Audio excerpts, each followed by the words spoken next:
ngo amafaranga arankirigita ngo nduhuka ari uko ashize. Hari abantu nzi bateye gutyo akavuga ati ngiye nduhuka ari uko amafaranga ashize.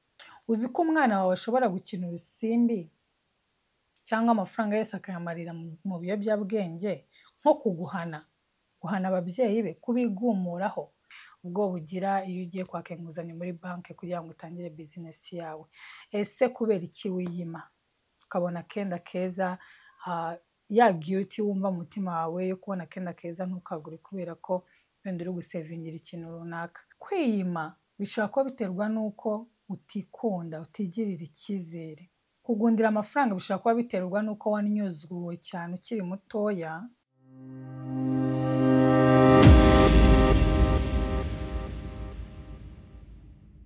Hello my lovely people, nabakiriye ku yindi episode ya I Learn You Learn We Grow Together. Iki ni cyo cya gatatu cya gitabo cya Money on Your Mind.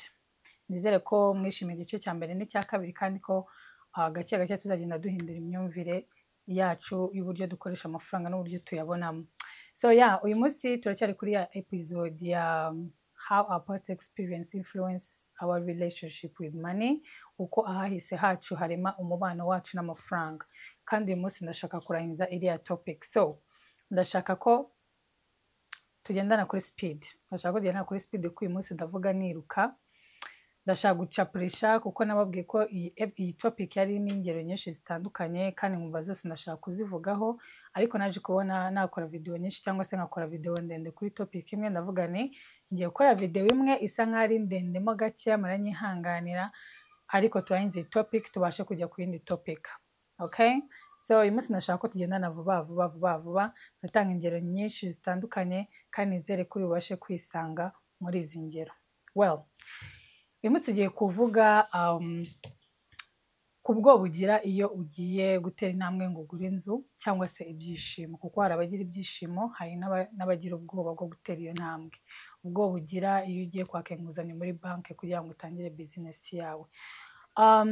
Isoni ugira iyo witanze amafaranga make muri groupe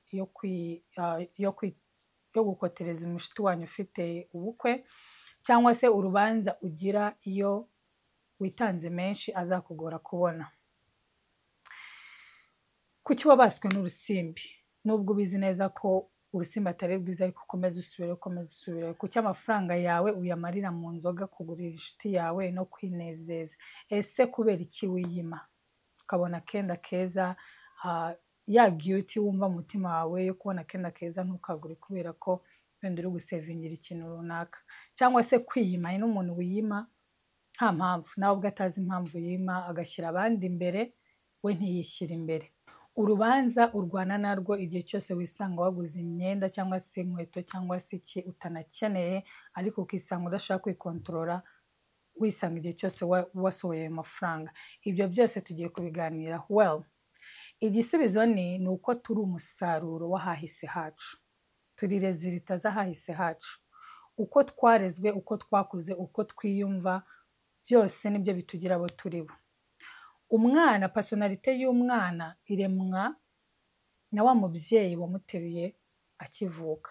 Uko baguteraga, uko bagusekera, uko bitwara iyo barakaje cyangwa se ukoze amafuti.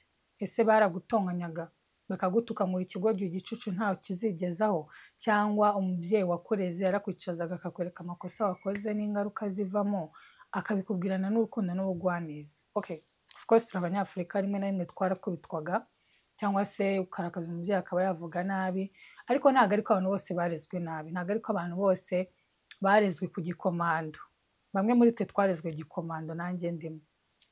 So ariko nyine uko twarezwe, bari abantu barema uko twiyumvamo, uko wifata. Nimba wikunda, nimba uri umuntu wigirira icyizere, wumva wiha agaciro, wishyira imbere, byose ni uko ari icyizere cyaremwe na wa muntu wakoreze ukiri mutoya. Okay? Ushaka kugira ngo ibintu mvuze nta namwe bihuriye n'amafaranga, ariko bifite ahantu hanini cyane bihuriye n'amafaranga. Kuko akenshi imitego wisangamo igihe cyose y'amafaranga cyangwa se ingeso z'amafaranga ugira ubona zidapfa guhinduka. Hari ibyiyumviro biba bibyihishe inyuma, hari ibyiyumviro cyangwa se emotions ziba zihishe inyuma y'iyo myitwarire yawe ku mafaranga, utazi cyangwa se uzi. Hari abantu twita ngo ni abanyabugugu, ngo nta kimuvaho, ngo uriya ngo n'amafaranga yose afite ngo nta kimuvaho. We kuri we ntabwo aba abona ko ari umunyabugugu, ahubwo aba afite impamvu runaka zimutera kudatanga, zimutera kugundira. Ese izo emotions urazisobanukirwa? Ayo marangamutima cyangwa se ibyo bitekerezo bituma witwara uko witwara ku mafaranga urabisobanukirwa? Ikibazo ni uko no kugira ubushobozi busobanukirwa amarangamutima yawe cyangwa se ibitekerezo byawe n'impamvu ukora ibyo ukora, nabyo ni ubushobozi duhabwa mu mirerere yacu no mu mikurire yacu. Iyo wavukiye mu rugo wenda tuvuge abantu bagirana ibibazo, nta miryango itagirana ibibazo, ariko abantu bakabasha kwicara bagacoca ibibazo byabo, bakaganira ku marangamutima yabo n'icyabateye gukora ibyo bakoze. Iyo wakoreye muri uwo muryango ukura uri umwana ubasha identifying emotions zawe, ubasha gushyira izina cyangwa se ubusobanuro ku myumvire yawe no kuri emotions zawe izaguteye gukora ibyo ukora. Ariko iyo wakuriye mu rugo abantu bashwana bakabisasa hejuru, bakabirenza amaso nkaho nta cyabaye, bagakomeza bakora ibindi bipayiringa up kubera ko batabasha kwicara ngo ba identifying emotions zabo, babicoce, babashe kwinjirana mu mitima, baganira icyabateye gukora ibyo bakora. Nawe ukura uri umuntu ufite urujijo rw'amarangamutima yawe, udashaka gusobanukirwa amarangamutima yawe about everything, atari amafaranga gusa. Ushobora no kuba urwana ukaba utazi impamvu urwana, uri umuntu utongana cyane ukaba utazi impamvu utongana cyane, imyifatire yawe utabasha kuyiha ubusobanuro kubera ko n'ubwo bushobozi ntabwo wahawe ukiri mutoya. Well, the good news is birashoboka guhinduka. Birashoboka guhindura mindset yawe, birashoboka guhindura imitekerereze yawe, birashoboka ko ubasha gusobanukirwa impamvu ukora ibyo ukora. Ni nacyo iyi YouTube channel ibereyeho, okay? So yeah, tujya gushyira ubusobanuro ku myitwarire yawe n'amafaranga dukoresheje ingero z'abandi. So yeah, igitabo cyacu ngiki turi bukomeze tukifashishe. Uyu muntu wacyanditse nkuko nabibasobanuye ubushize yitwa Vicky Reino, ni umu-therapist. Bano bantu bagufasha gusobanukirwa imyumvire yawe, impamvu ukora ibyo ukora, bakagukansoringa. Ariko we yibanze ku mafaranga. We ni money therapist, niko babita money therapist.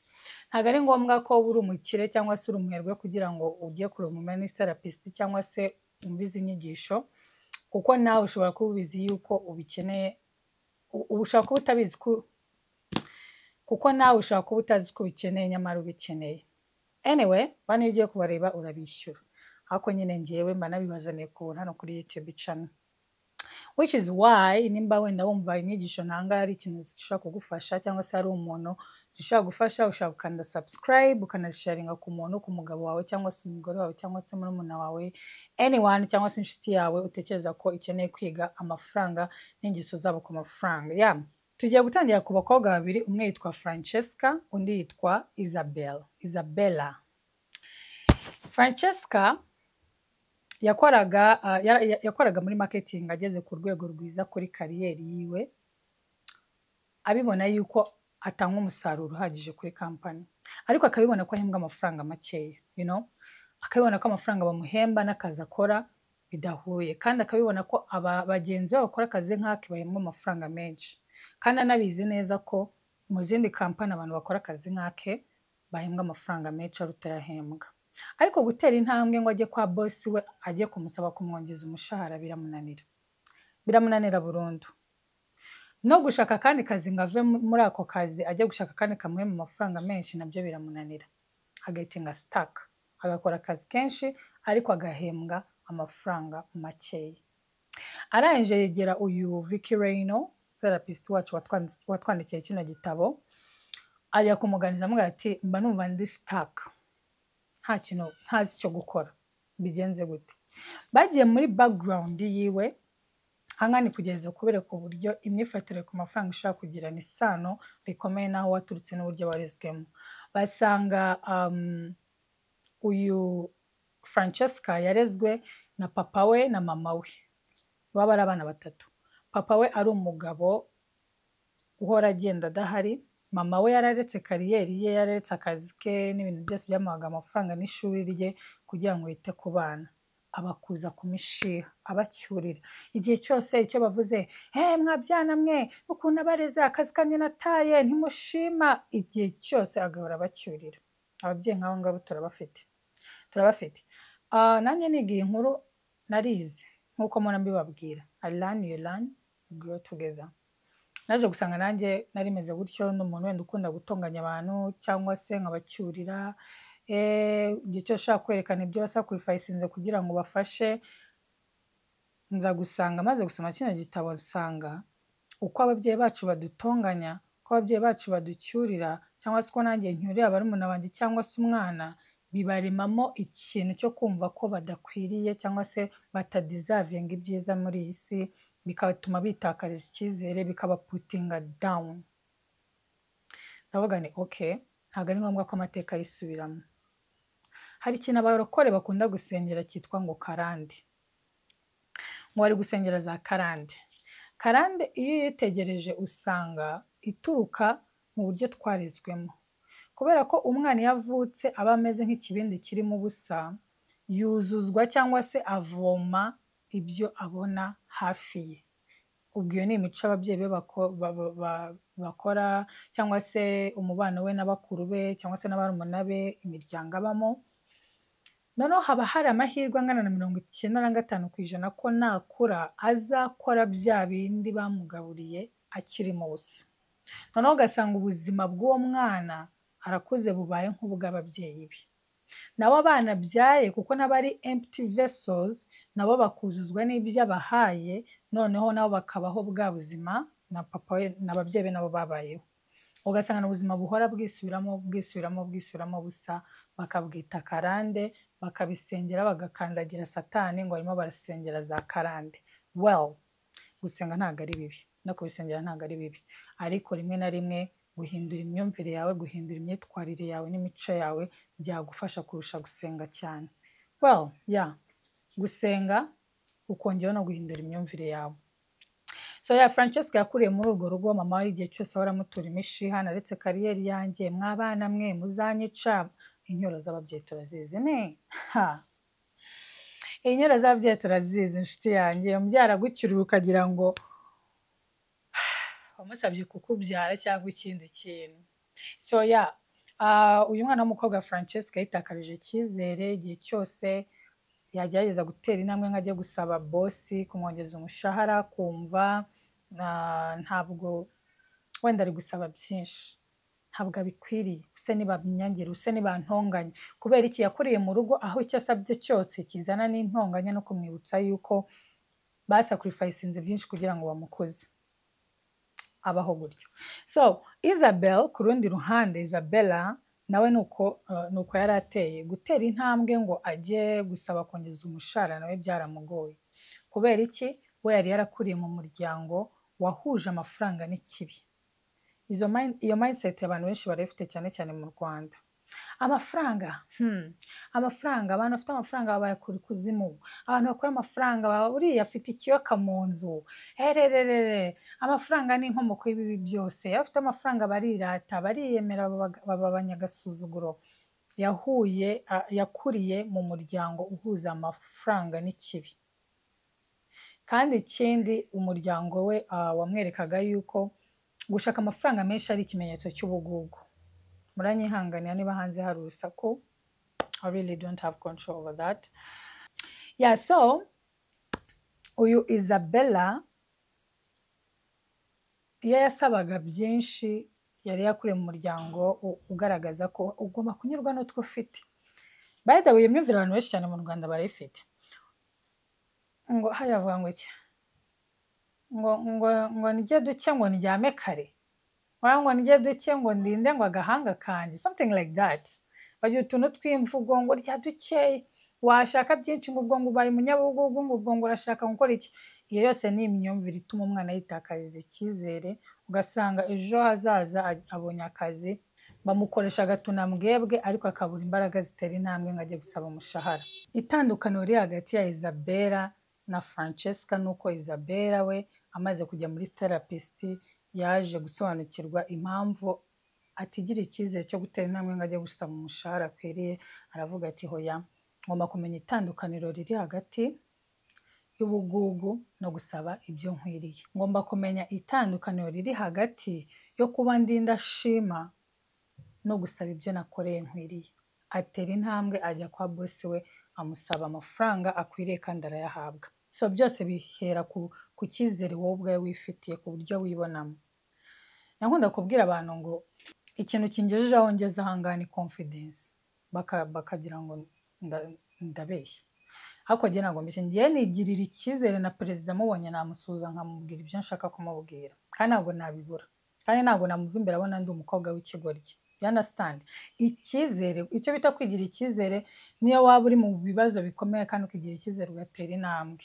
Abantu banzi babinzeho ko njye ndi umuntu ufite ubushizi bw'amanga, kandi iki cyizere nta muntu wakindemyemo. Nanjye nakurijwe ku gikomando mbiri, ariko narakuze ndavuga ni hoya, ngomba kurema Sandrine nshaka, ngomba kurema Sandrine niyumvamo, apana uwo ababyeyi banjye baremye cyangwa se uw'isi yaremye, cyangwa se ngo nemere ibyo naciyemo bishyire hasi binkandagireho. Wapi, byarankandagiye, ariko nanjye bigeze ndavuga ni nanjye ndahaguruka mbikandagire, ndiyemeza kandi ndahaguruka. Niyo mpamvu uyu munsi ndangaye imbere yanyu ndi kubabwira ni haguruka utinyuka, urashoboye. Confidence bari ni ikintu cy'ingenzi. Njyewe nawe dushobora kwinjira muri ofisi tugiye gusaba ikintu kimwe, kandi umuntu tugiye gusaba twembi atatuzi. Nakinjira na confidence bakakima, wakinjira nta bushizi bw'amanga ufite bakakikwima.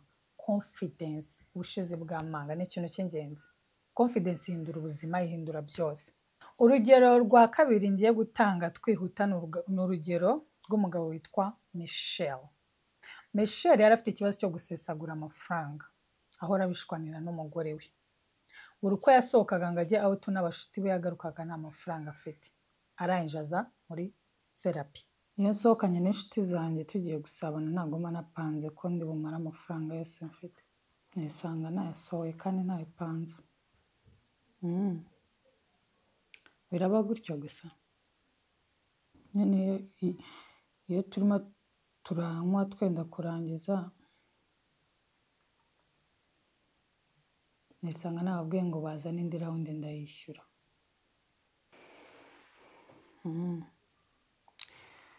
Nuko se wamara kubitumiza ukumva umeze ute muri wowe?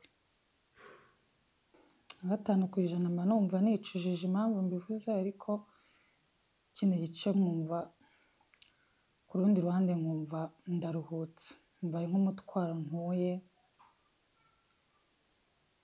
mva meze neza, mva biranshimishije. Uruhutse umutwaro umeze ute?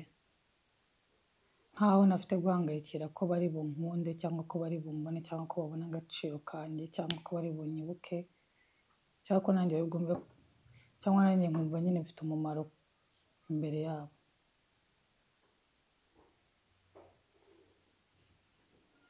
Okay. Ngira ngo murabibonye. Abajijwe uko yakuze naho yakuriye, baje gusanga yari umwana wakuriye mu rugo rwarimo abana batatu, bari baravutse ari abana batatu, na mama we na papa we.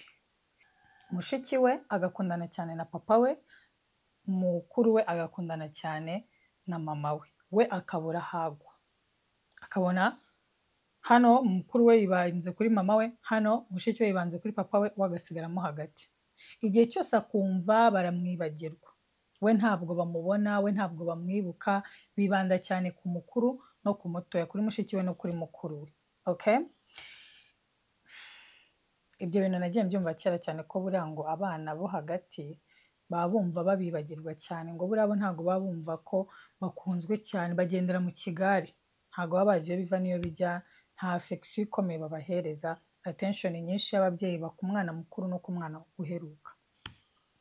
So akajya ajya mu kabari agasesagura amafaranga, icyo wowe ushaka kwita nko gusesagura amafaranga, ariko nyamara ikibamutera ari uko ashaka kwiyumva mu rungano rwe muri abo bashuti bibe, ashaka kumva yuko nabagurira inzoga, nabagurira indi rawundi baramwibuka, bamukunde. Ntabwo ari ngombwa ko amera nk'uko yari ameze kera ari umwana, aho yumvaga adakunzwe, nta muntu umubona, nta muntu umwitayeho.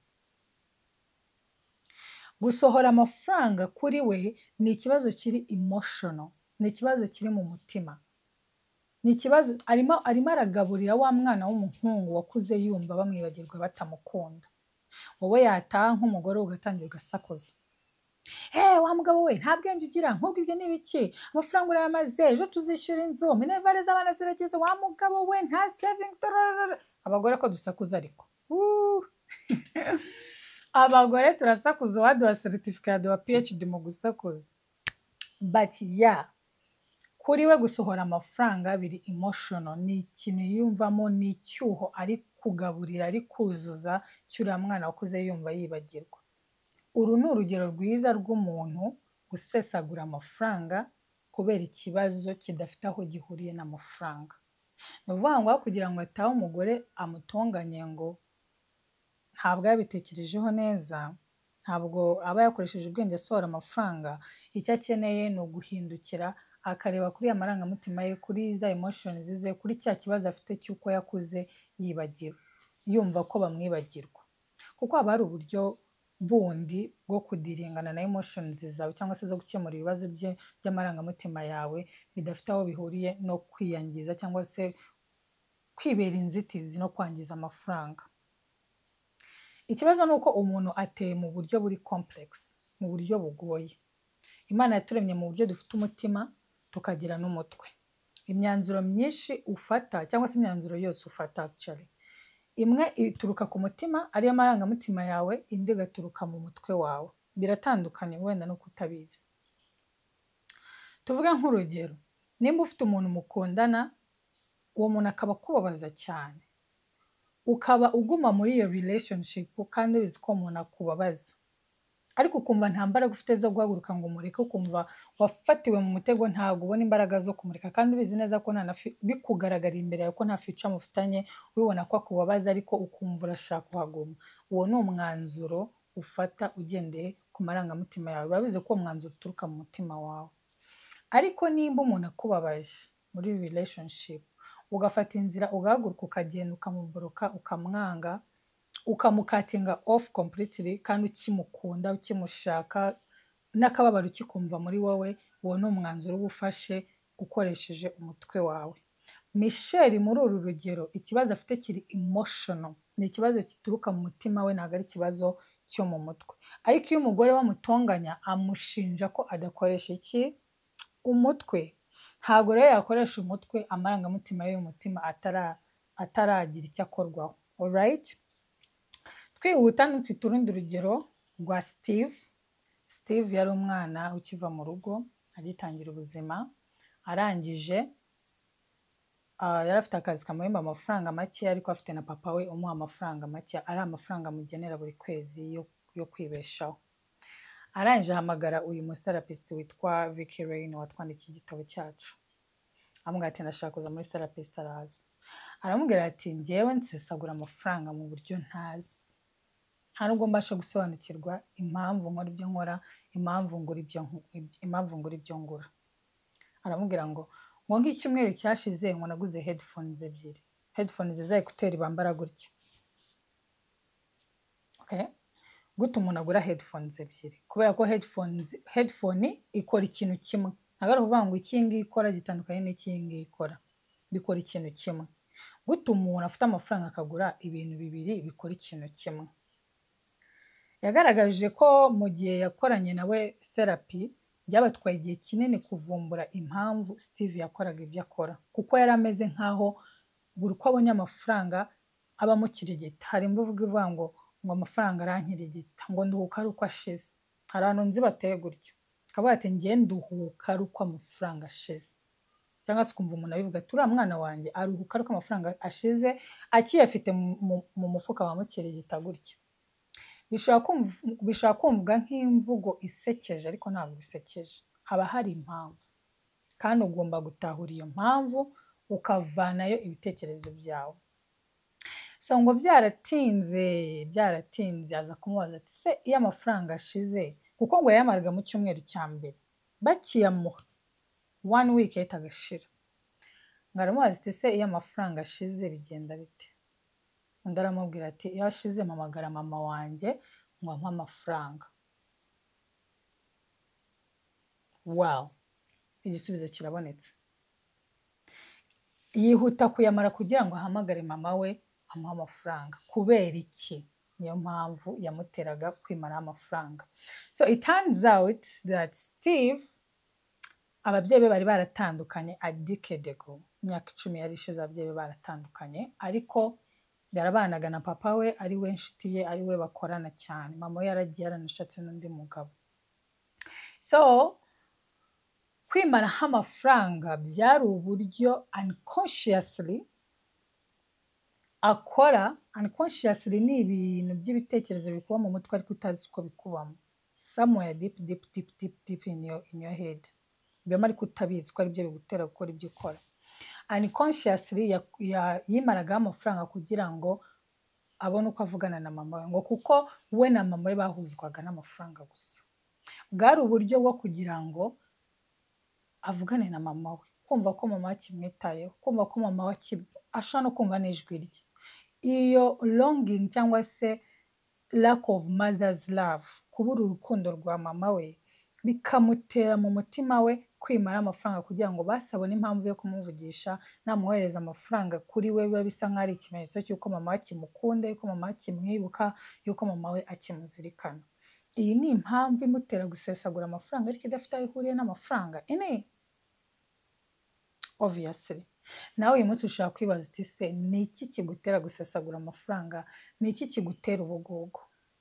Uzi ko umwana wawe ashobora gukina urusimbi cyangwa amafaranga yose akayamarira mu biyobyabwenge, nko kuguhana, guhana ababyeyi be, kubigumuraho, bitewe wenda nuko yumva ko wamuhemukiye, yumva ko ababyeyi be bamuhemukiye, yumva ko wenda igihe cyose mwabaga mudahari mwashyize imbere akazi kanyu kumurusha, mwashyize imbere mukuru we cyangwa mushiki we kumurusha, bigatuma yishora mu mico mibi cyangwa se mu bintu biri self sabotaging kuri we kugira ngo abahane ameze nkaho ari gukora revenge.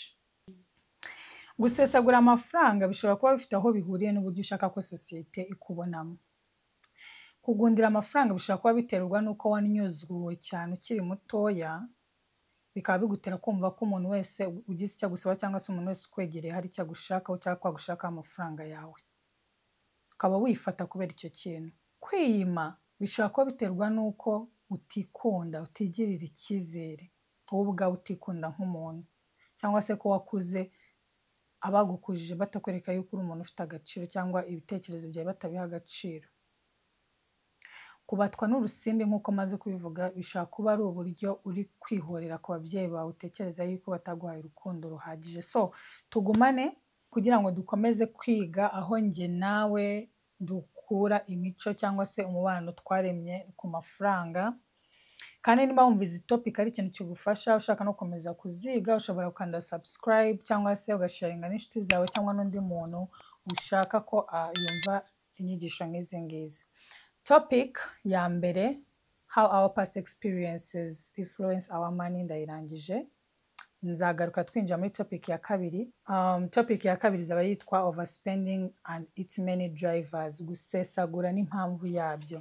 Nimba usesagura cyangwa se umugabo wawe wumva ko asesagura cyangwa se fiance wawe cyangwa se mama wawe cyangwa se wari wese cyangwa inshuti yawe, ushaka kumutumira akazaza kumva iyi video.